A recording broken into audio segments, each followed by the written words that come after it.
1917년이다. 제1차 세계대전이 유럽을 산산조각 내고 있고 동부 전선에서는 전투가 더 이상 지속 불가능한 수준에 이르렀다. 독일은 지쳐 있었다. 러시아는 붕괴하고 있었다. 수백만 명이 죽었고 경제는 파탄났으며 차르의 권위는 무너지고 있었다. 두 제국 모두 시간이 얼마 남지 않았다.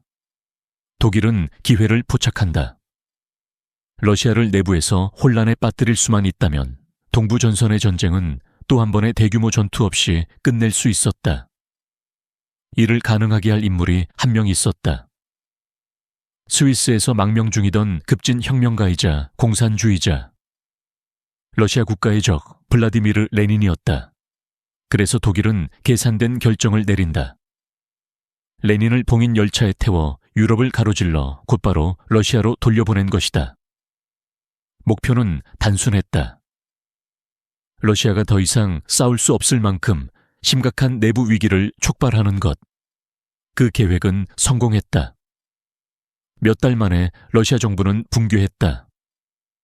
볼셰비키가 권력을 장악했고 레닌은 정점에 올라 구체제를 해체한 뒤 러시아를 제1차 세계대전에서 완전히 이탈시켰다. 독일은 원하던 것을 얻었다. 그러나 그 결과는 전장을 훨씬 넘어서는 것이었다. 레닌은 러시아를 세계 최초의 공산주의 국가로 탈바꿈시켰다. 그 뒤를 이은 것은 혼돈이었다. 잔혹한 내전이 3년간 나라를 갈라놓았다. 경제는 붕괴했고 기근이 퍼졌으며 정치적 폭력은 일상이 되었다. 레닌 자신도 총격을 당해 살아남았지만 끝내 완전히 회복하지는 못했다.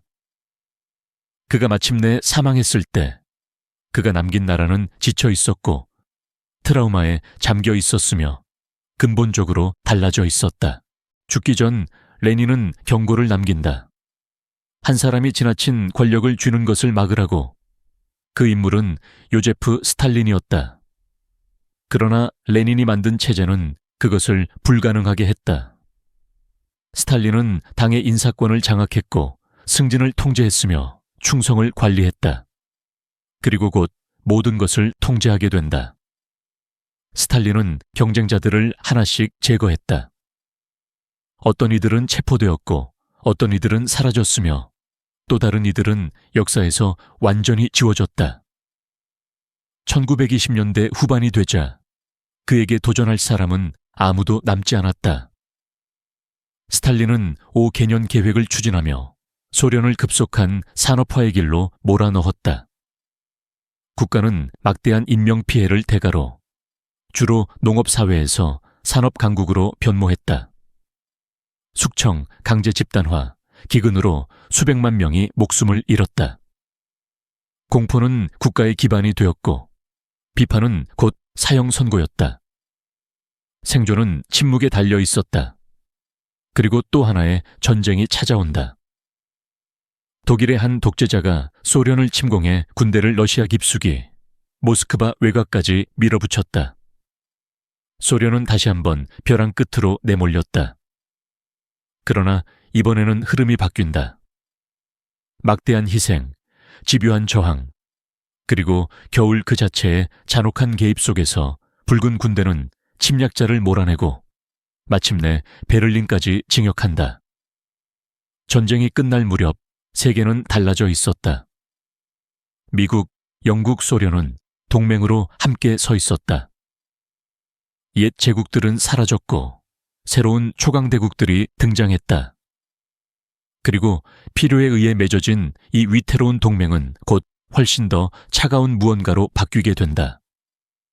그 이후 한 세기를 규정할 투쟁으로 전쟁이 끝나갈 무렵 그들은 이후의 세계 질서를 결정하기 위해 몇 차례 회담을 열었다. 스탈린, 그 모든 시련과 고난을 겪고 나서 말이야. 지금 베를린에 서 있는 기분이 꽤 좋겠지. 차르 알렉산드르는 파리까지 갔었지. 저기 잠깐만. 속삭이며. 야, 나 스탈린한테 뭔가 이상한 기운이 느껴져. 나도 그래. 어떻게 할까? 그 폭탄 얘기해 줄까? 그래, 폭탄 얘기해. 그러면 겁먹겠지. 그래서 말인데, 우리가 도시 하나를 단번에 날려버릴 수 있는 엄청난 새 A 폭탄을 만들었거든. 그런 말이지. 당연하지. 전송 완료자 어디까지 했지? 아, 맞다. 그 A는 아토믹이야. 아니면 엉덩이 A, SS야. 그리고 미국은 일본의 거대한 A 폭탄을 투하했고 제2차 세계대전은 공식적으로 끝이 났다. 만세. 우리가 이겼다. 자, 이제 신세계 질서를 수립할 시간이야. 스탈린, 동유럽은 네가 맡아. 대신 그 나라들 모두 선거를 치르게 해야 해. 아, 물론이지. 선거. 그리고 그 선거는 자유롭고 공정해야겠지. 아, 그럼요. 당연하죠. 자유롭고 공정하게. 완전히 자유롭고 공정하게. 공산당, 공산당, 공산당, 공산당, 공산당, 공산당. 이게 자유롭고 공정하지 않다면 뭐가 그렇겠어요. 동유럽 전역에 소련의 꼭두각시 정부들이 서방과 소련 사이에 완충지대로 세워졌고 처칠은 유럽 대륙에 철의 장막이 내려왔다고 선언했다. 옛 동맹국들 사이의 관계는 빠르게 악화됐다. 이후 몇 년 동안 영국은 공산화 저지를 위해 그리스 내전에 개입했다. 터키에서는 러시아가 해상 접근로에 대한 더 많은 통제를 요구하기 시작했고 이에 대응해 미국은 최대 전함을 친선 방문 명목으로 터키에 보냈다. 제2차 세계대전 이후 이란은 소련과 영국 양측에 의해 점령된 상태였고 전쟁이 끝나면 둘 다 철수하기로 합의했다. 영국은 철수했다. 스탈린은 이렇게 말했다. 있잖아. 난 좀 더 있을까 해. 이란에서 러시아를 내쫓는데 찬성하는 사람? 이거 하나 말해줄까? 너희 진짜 별로다. 유엔의 압박으로 소련은 결국 이란에서 철수했고 나토가 창설되자 소련은 서방이 자신들을 포위해 파괴하려 한다는 확신을 갖게 되었다. 그리고 미국은 트루먼 독트린을 발표했다. 요지는 이거였다. 저 사람들은 믿을 수 없다. 절대 쿨하지도 않고. 그래서 우리는 전 세계에서 공산주의의 확산을 막기 위해 할 수 있는 모든 걸 할 것이다. 많은 이들은 이 순간을 냉전의 공식적인 시작으로 본다. 다시 유럽으로 돌아가 보자. 제2차 세계대전이 남긴 폐허 속에서 사람들은 마치 종말 이후의 공백 상태를 살아가고 있었다. 도시들은 잿더미가 되었고 식량은 턱없이 부족했다. 참혹한 상황이었다. 이거 완전 좋은데. 사람들이 더 고통받을수록 공산주의로 돌아설 가능성도 커지잖아. 야, 너 진짜 문제 있다. 도대체 뭐가 그렇게 잘못된 거야?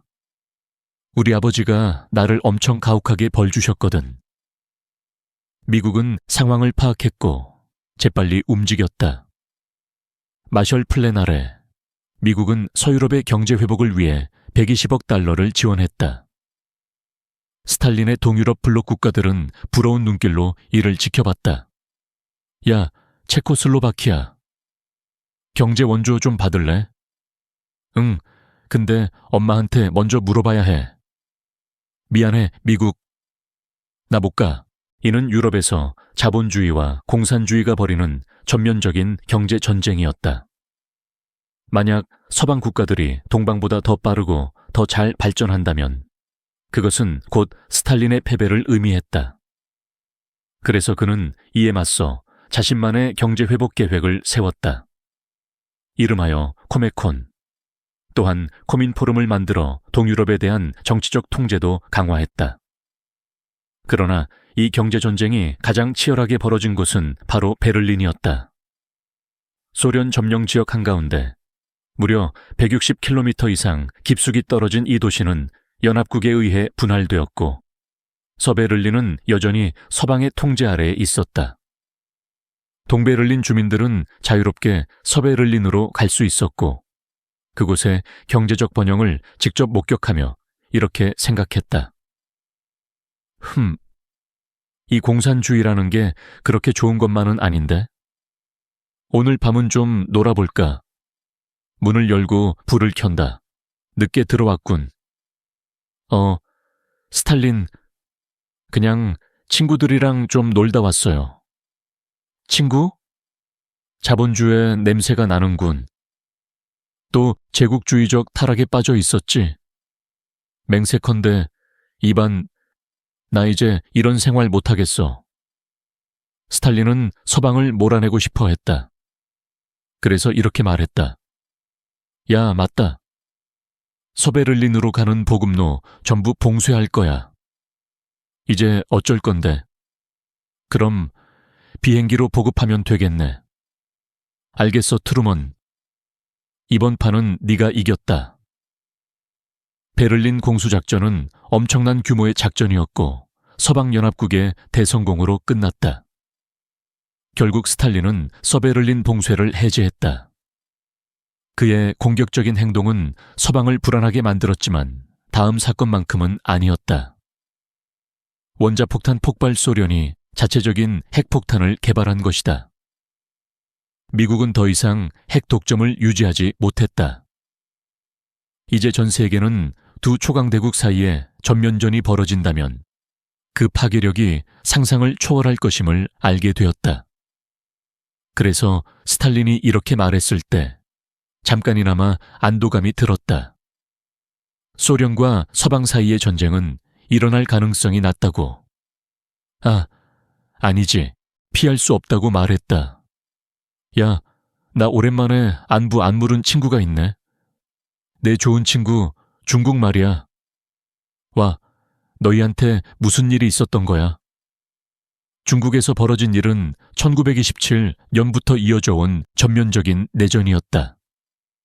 마오쩌둥이 이끄는 인민해방군은 결국 중화민국을 격파했고 국민정부는 타이완으로 도피했다. 이제 공산화된 중국과 소련은 상호방위조약을 체결했다. 서방에게는 최악의 소식이었다. 그런데 잠깐, 아직 끝이 아니다. 제2차 세계대전 이후 한반도는 북위 38도선을 기준으로 분단되었다. 북쪽에는 소련이 공산 정권을 세웠고 남쪽에는 미국이 반공 정권을 세웠다. 두 정권 모두 아주 인자해 보이는 노인이 이끌고 있었다. 하지만 속지 마라. 둘 다 무자비한 독재자였고 각자 자기 체제로 한반도를 통일하겠다는 꿈을 꾸고 있었다. 이제 폭탄까지 손에 넣은 스탈린은 자신감이 붙었고 마침내 김에게 공격 허가를 내렸다. 1950년 6월 25일 북한은 기습적으로 남침을 감행했다. 소련의 지원을 받은 북한군은 거침없이 밀고 내려와 불과 사흘 만에 서울을 점령했고 한 무자비한 독재자를 또 다른 무자비한 독재자로 바꿔치기 했다. 유엔은 패닉에 빠졌고 즉시 16개국 병력으로 구성된 긴급군을 편성해 남한을 방어했다. 서방은 부산을 사수했고 서울 인근 인천에 상륙했다. 그들은 북한군을 서울에서 몰아내며 두 번째 무자비한 독재자를 첫 번째 무자비한 독재자 대신 다시 앉혔다. 이후 서방군은 한반도를 따라 북쪽으로 계속 진격했다. 이때 중국은 유엔군이 멈추지 않고 계속 갈까봐 걱정하기 시작했다. 미국은 이 작전을 지휘할 인물로 이 사람을 보냈다. 태평양 전쟁에서 승리한 뒤 더글러스 맥아더 장군의 머리는 커질 대로 커졌고 배짱은 그보다 더 컸다. 그는 트루먼 대통령에게 중국이 개입할 가능성은 절대 없다고 장담했다. 한편 50만 명의 중국군이 이미 한국으로 넘어오고 있었다. 핵으로 쳐버려. 안 돼. 핵. 쏴. 안 된다고. 헤이, 제발 좀. 넌 해고야.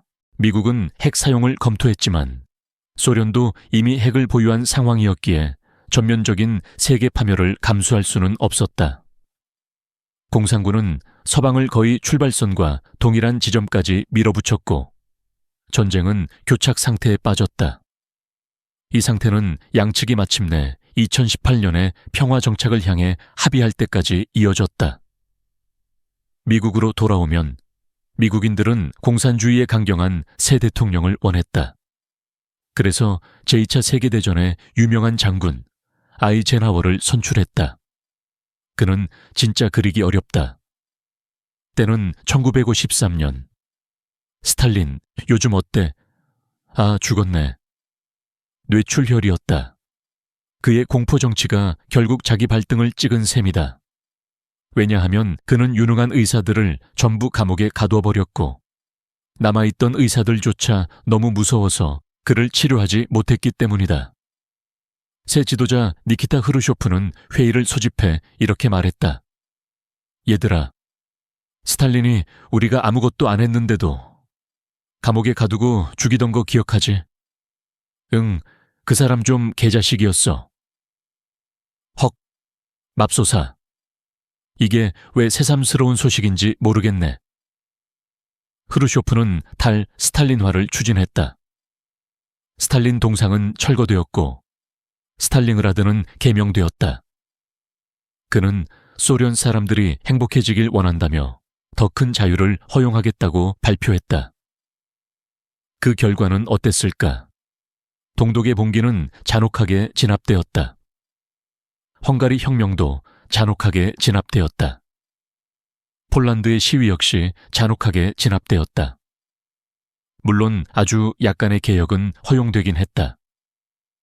소련 내부에서는 문화적 표현이 어느 정도 허용되었지만 곧 흐르쇼프 개인 취향에 따라 이것저것 금지되기 시작했다. 현대미술은 애가 캔버스에 오줌 싼 것 같아. 금지. 재즈 음악은 방귀가 마려운 느낌이야. 금지. 내신은 너무 우울해. 소련에서 누가 우울해할 수 있지? 너도 금지. 흐르쇼프는 소련 사람들이 행복하길 원했지만 그 방식은 안 되고 저 방식도 안 되고 그것도 안 됐다. 한편 젊은이들은 혐오스러운 서구 대중문화를 즐기기 시작했다. 아들아, 그 역겨운 제국주의 복장은 당장 벗어라. 닥쳐요, 아빠. 아빠가 나한테 이래라 저래라 할 수는 없잖아요. 어디 보자. 결국 할 수 있네. 서방은 처음엔 흐르쇼프의 태도를 꽤 마음에 들어 했다. 하지만 세계 정세는 곧 관계를 더 악화시켰다. 냉전 내내 양측은 서로를 엄청나게 감시했다. KGB는 서방의 삶과 정부 거의 모든 영역에 스파이와 정보원을 심어두었고 그 결과 미국이 소련에 스파이를 보내려 하면 대개 도착하자마자 체포되기 일쑤였다. 맨해튼 프로젝트의 일부 인물들은 소련이 핵폭탄을 획득하는 데 도움을 주기도 했다. 몇몇 미국 관리들은 자신들이 잘못된 편에 서 있다고 믿었다. 비밀 세계에 500만 달러면 어때? 좋아, 말해. 연합군이 동베를린 아래에 터널을 파서 통신을 도청하고 있고 모스크바 이 주소에 미국 요원이 살고 있고 그리고 가끔 집에 혼자 있으면 아내 드레스를 입고 구석에 앉아 몇 시간씩 울어. 아주 흥미롭군. 미국에서는 레드 스퀘어와 메카시 청문회로 공포가 번졌다.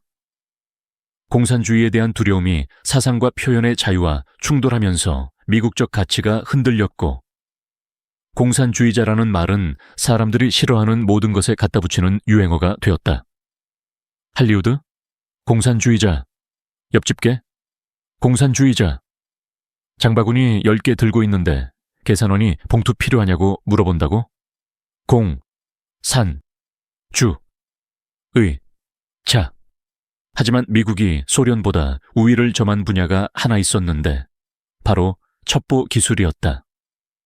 특히 U-2 정찰기가 소련 상공을 날며 감시를 수행했다. 다만 1960년에 한 대가 격추되는 사건이 있었고 흐르쇼프는 격분했다. 이 인간은 대체 누구지? 고고도 기상관측 애호가입니다. 길을 좀 벗어났고요. 그럴듯하군. 잠깐만. 그럼 왜 권총이랑 독침을 가지고 있지? 그건 아주 말 안 듣는 고고도 기상관측 애호가라서요. 미국의 우려를 더 키운 건 우주 경쟁에서 소련이 앞서 보였다는 점이었다.